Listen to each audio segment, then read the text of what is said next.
어떤 운명은 늘 그곳에서 나를 기다리고 있다.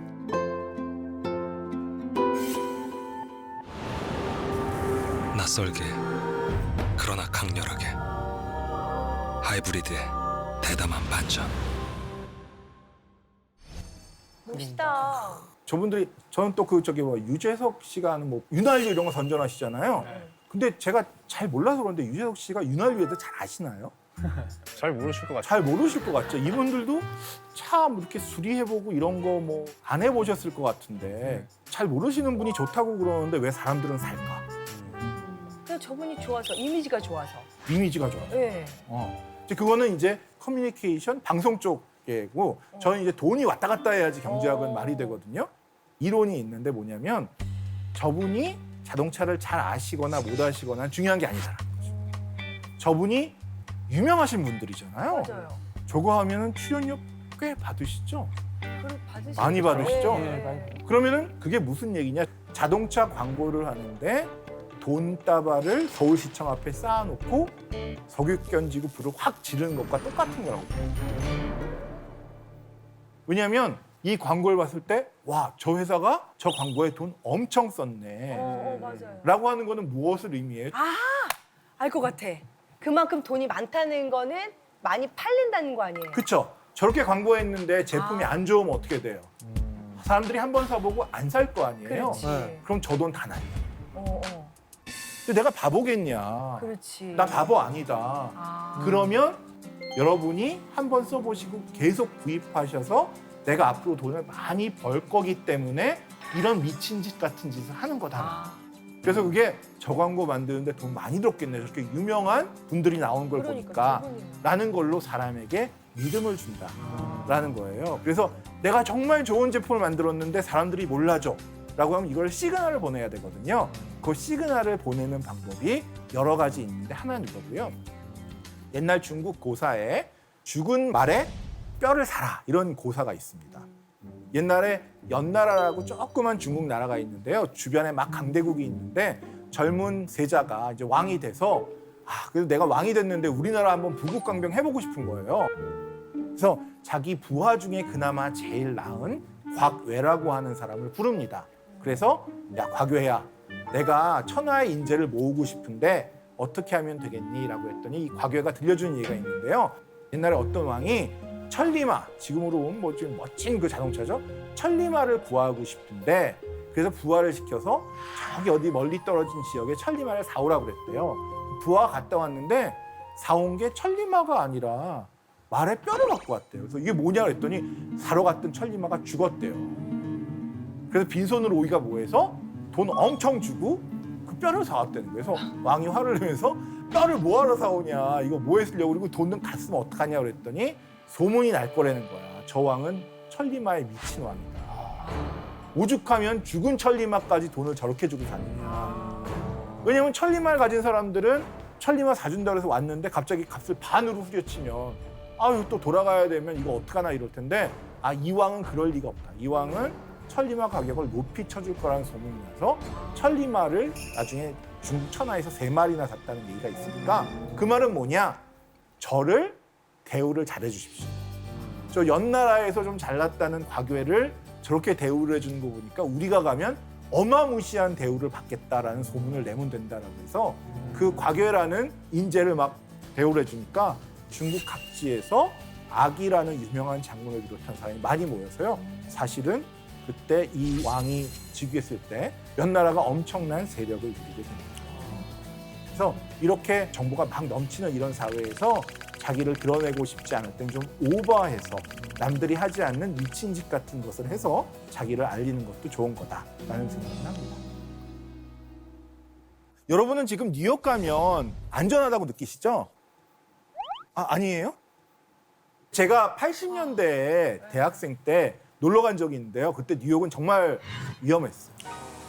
저녁 때면요 정말 위험했고 그때 뭐 조언이 뉴욕 지하철을 탔는데 누가 이렇게 소매치기를 하고 가슴에 쑥 넣어서 빼면 잡지 마라. 가만히 있으면 걔가 돈 빼고 다시 넣어준다. 근데 그거 잡으면 총으로 쏜다. 그 정도로. 그다음에 제가 놀러 갔는데 하루는 총소리가 들리더니 아침에 나가니까 호텔 앞에 피가 있고 막 이런 것도 봤거든요. 그래서 진짜 위험한 도시였었어요, 그때는. 근데 그때 제가 라스베가스 가서 느낀 게 아니 뉴욕은 경찰이 지키는데 위험한데 라스베가스는 사실은 좀 전에는 마피아가 이렇게 지배하잖아요. 근데 뉴욕은 꽁꽁 싸매고 다녀도 위험한데 라스베가스는 술 취해갖고 도박하고 현금 많이 넣고 다니는데 범죄가 안 일어나요. 왜 그럴까요? 소매치기 입장에서 생각해봤어요. 뉴욕에서 소매치기 하다 걸리면 누가 잡아요? 경찰 아저씨. 그럼 경찰이 어떻게 해요? 방에 넣어주고 밥 3끼 넣어주고 좀 이따가 변호사라는 어떤 나이스한 분이 오셔갖고 나를 위해서 막 얘기해주고 어디 가서 막 항의해주고 이러시죠. 라스베가스에 소매치기 하면 누가 걸릴까요? 마피아가 잡아요. 그래서 아니 우리 같은 산업에 종사하는 사람인데 한번 봐달라 라고 하면 마피아가 뭐라고 그래요? 네가 지금 우리 카지노에서 소매치기를 하는 바람에 손님들이 다 다른 카지노로 갔다. 마피아가 화가 나요, 안 나요? 화가 나요. 내가 마피아라도 화가 나죠. 지금 여기 얼마나 투자해서 했는데 어디 소매치기범이 그러면 이제 되게 엄청난 일이 벌어지죠. 다시는 소매치기를 못하도록 신체상의 뭐를 전 얘기하지 않겠습니다만 지금 정혁 씨가 계속 이런 식으로 얘기를 하는데 그러니까 소매치기가 하루 좀 잘 벌자고 라스베가스 갔다가 평생 저거 되느니 그냥 뉴욕에서 하자라고 뉴욕으로 온다는 거예요. 여기서 알 수 있는 게 아니 마피아는 우리가 돈도 안 줬는데 이렇게 우리를 위해서 범죄자를 잡아주는데 경찰은 우리 세금으로 월급 받으면서 뭐 하는 건가 이런 생각이 많이 들어서 제가 교수님께 여쭤봤더니 이건 네가 모르는 얘기다. 경제학에 이미 이론이 존재한다. 그 이론이 뭐냐면 사실은 마피아가 경찰이다 라는 이론입니다. 그게 뭐냐면 단군 할아버지를 이제 약간 모델로 삼아서 얘기를 해보겠습니다. 우리나라에 이렇게 막 농부들이 농사를 짓고 있어요. 하석진 선생님, 정혁 선생님, 병효 선생님 농사를 짓고 있는데 어느 날 저기 요동 지역에서 싸움 잘 하시는 장영남 선생님이 여기 딱 들어오니까 농부들이 농사 지니까 어떻게 해요? 그 쌀 좀 내놔라. 그랬더니 하석진 씨가 내 쌀인데 왜 내놔요? 그랬더니 이제 막 무술을 막 보여주면서 한번 혼나볼래? 그랬더니 어휴 큰일 나겠네. 그러고서는 딱 쌀을 줬어요. 그랬더니 이제 정혁 씨도 성격이 있다고 본인은 주장했으나 바로 쌀 갖고 오고 병규 선생님이 아까부터 대기하고 계시고 그래서 이제 딱 한 다음엔 뭐 농사 짓냐 했더니 보리 농사 짓는다. 보리 농사 끝날 때 내가 올 테니까 열심히 농사 져. 그러고 이제 딱 간 거예요. 보리 농사가 거의 끝나갈 때쯤 솔지라는 남해안에서 그 해적 일을 하시던 분인데 온난화 현상 때문에 좀 올라오셨다가 서울 지역의 상암동에 농부들을 만나게 된 거예요. 그래서 농부들 만나니까 이거 보리 많은데 보리 내놔 그랬더니 이제 아무 소리도 안 하고 뭘 잘하세요? 나는 활을 잘 쏘니까 이거 안 되겠네. 그러고 이제 다 내놓은 거예요. 며칠 후 자영랑 선생님이 와서 보리 내놔라 그랬더니 보리가 있어요? 없어요? 없죠. 그래서 어떻게 없을 수가 있냐 했더니 솔지라는 분이 와서 며칠 전에 걷어갔다. 그럼 자영랑 씨는 지금 화가 나겠어요? 열받죠, 화나죠. 본인 것도 아니잖아요 지금. 화나겠지? 본인 건 아니지만 도둑 입장에서도 내가 훔치려고 찜해놨는데 딴 놈이 훔쳐가면 화가 날 수밖에 없는 화나지. 거예요. 예. 그래서 어떡하냐? 이제 대동강변에서 우리 자영랑 씨하고 솔지 씨 한판 붙는 거예요. 딱 붙어갖고 자영랑 선생님이 팍 참을 써갖고 장팔싸움을 써갖고 이긴 거예요. 그래서 솔지 씨한테 넌 남쪽으로 내려가라. 여긴 내 거다. 라고 딱 차지한 거예요. 딱 차지했는데 불안한 거예요. 왜냐면 싸움 못하는 3명의 농부들이 또 딴 놈한테 뺏길까 봐. 그래서 어떻게 하냐면 깃발을 꽂아놓고 여기는 장영란 거. 그다음에 이 농부들한테 교육을 시키는 거죠. 내가 이제 때리지 않아도 너희는 알아서 나한테 쌀을 3분의 1을 바쳐라.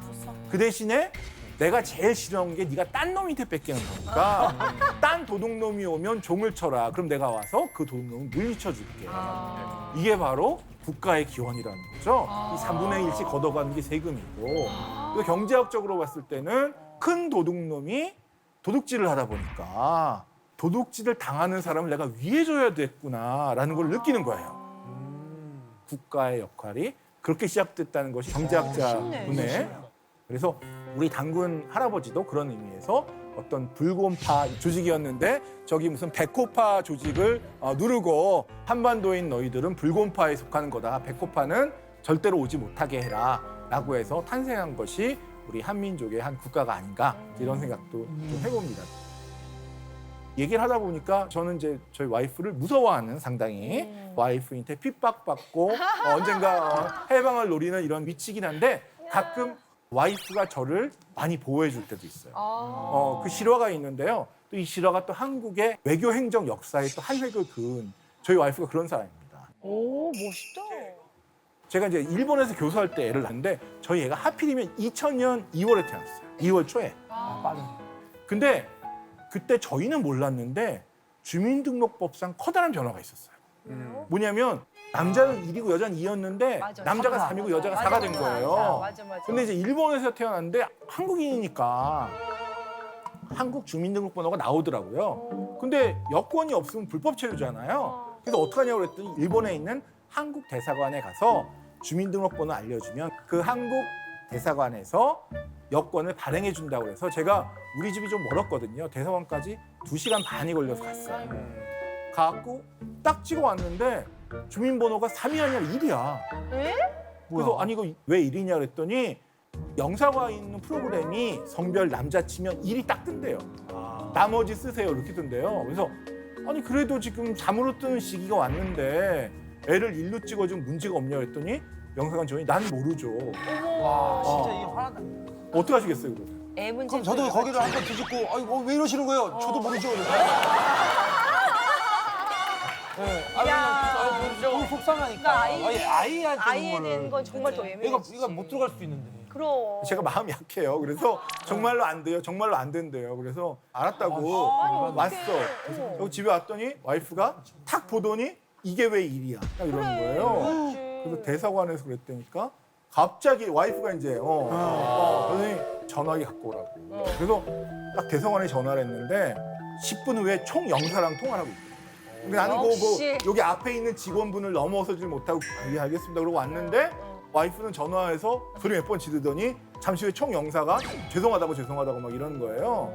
그러더니 남편분을 보내주시면 우리가 다시 하겠다 했더니 내 남편이 심부름꾼이야. 오래문 오고 가래문 가고 따고 멋있다. 전 그 감동 정말 친하게 알았어요. 평소에는 진짜 아무데나 가라 그러더니 청영사한테는 내 하늘 같은 남편은 어디 막 2시간 걸려서 오라고 그러냐. 우리가 우편으로 보낼 테니까 다 해서 DHL로 다시 보내. 일주일 만에 DHL 왔어요. 야, 3으로 찍혀서. 멋지다. 이게 뭐냐? 저희 와이프도 똑같은 거예요. 장군 할아버지랑. 자기는 나를 저거 하지만 다른 놈 못 건드리게. 저도 그때 한번 받은 감동으로 지금 20년 넘게 살고 있습니다. 예. 게임을 이렇게 많이 저도 해보니까요. 끝에 가서 중요한 거는 멘탈이에요. 멘탈이라는 게 잘 버텨줘야. 왜냐하면 성격 안 좋으신 부장님, 나랑 경쟁하는 무슨 김 과장 뭐 이런 사람들이랑 하는데 많은 경우에 우리가 이런 전략을 쓰거나 어떤 경쟁을 할 때 작전이 부족하거나 능력이 딸려서 안 되는 것보다 많은 경우에 지는 게 뭐냐면 지쳐서 져요. 맞아. 네. 내가 이렇게까지 해서 이렇게 해야 되나 이런 생각을 합니다. 그래서 정신을 잘 관리해야 돼요. 막상 하루하루에서 경쟁이나 싸움이나 이런 거에서 조금 손해를 보더라도 그래 난 내일 또 할 수 있어 라는 마음이 중요한 거죠. 제가 그래서 그 롤 모델로 삼는 분이 계신데 에? 야기건품 푸요? 예. 야기건프 에피소드 보면요 자명종이 막 뻑뻑뻑 울려요. 그럼 자명종을 딱 끄고 아기건프가 뭐 할 시간이다 라고 하는데 time for exercise 운동할 시간. 위니더프가 저 몸매로 매일 운동해요. 그리고 운동을 하면서 노래 불러요. 1, 2, 3, 4 하면서 하는데 맨 마지막에 I improve my 땡땡땡 when I exercise. 나는 운동할 때마다 나의 이거를 향상시킨다. 뭘까요?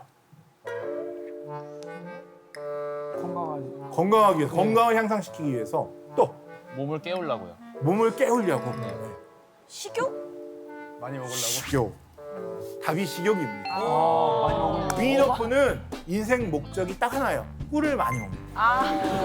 근데 인생 목적을 방해하는 게 딱 하나예요. 뭐냐면 배가 부릅니다. 어머 귀여워. 그래서 얘는 되게 단순한 거예요. 귀엽다. 꿀을 먹어야 되는데 배가 불러.